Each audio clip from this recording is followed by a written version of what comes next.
What if I told you that the richer you are, the more you crave being terrified? I know, right? Crazy! Yeah, you heard that right. Scientists studied 82 countries and found something absolutely mind-blowing about who's really watching horror movies. But before we get into that, welcome back to Let Me Tell You Insights. And today, we're diving into the disturbing psychology behind why millions of us literally pay to be scared out of our minds. By the end of this video, you'll understand why your brain is basically addicted to horror.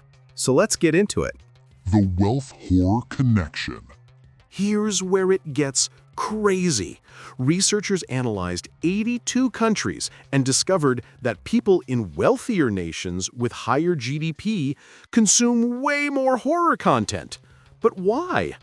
It's all about something called a psychological protective frame. When you're not worried about actual survival, when your bills are paid and you're safe, your brain gives you permission to play with fear. It's like your mind says, hey, we've got nothing real to be scared of, so let's manufacture some terror for fun. Wild, right? But wait, there's more to this psychological puzzle. The three safety nets. Here's the thing. We can only enjoy horror when we have three mental safety nets in place. First, the safety frame. You need to know you're physically safe. Second, the detachment frame. You remind yourself it's just actors and special effects, not real violence. And third, the control frame. You believe you can handle it, like knowing you could outrun that zombie actor in a haunted house. Remove any of these frames, and horror stops being fun and becomes actual trauma.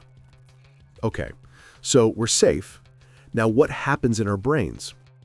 Fear equals excitement. Now let me blow your mind. That moment in a horror movie when you're most terrified, that's also when you're most excited. See, fear doesn't just trigger anxiety, it triggers physical arousal. Adrenaline floods your system, your senses sharpen, energy pumps through your body. Your brain can't tell the difference between scary and thrilling at that peak moment. It's the same chemical cocktail. Drop a comment right now and tell me, what's the scariest movie you've ever watched? I'm genuinely curious. And after that adrenaline rush, The endorphin high. here's the payoff. When the credits roll and the monster's defeated, your brain releases a massive wave of endorphins. These feel-good chemicals create satisfaction, even euphoria. It's literally a psychological reset button. That's why some people feel energized after horror movies, not exhausted. They're basically getting high on their own brain chemistry.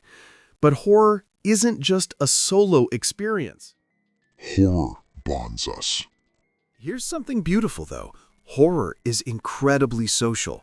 Watching scary movies with friends or family actually triggers oxytocin, the connection hormone. That's the same chemical released during hugs and bonding moments. Hear those collective screams that turn into shared laughter? That's oxytocin doing its job. Horror literally brings people closer together. But here's the reality check. Who really loves horror? Now, not everyone can handle it.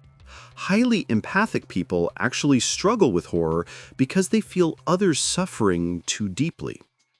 And statistically, younger audiences and men tend to enjoy horror more. Though here's an interesting twist. Women often prefer horror, stories where evil is defeated and order is restored. They want the catharsis, not just the chaos. So there you have it. Horror isn't just about cheap jump scares. It's about wealth and safety, brain chemistry and bonding, exploring our darkness and earning bragging rights. About your psychology, your personality, and even your economic security. Pretty deep for a genre that just wants to make you scream, right? If you learned something new today, smash that subscribe button. Drop a comment telling me your favorite horror movie and why you think you're drawn to it. I'll see you in the next one. Stay curious, stay scared.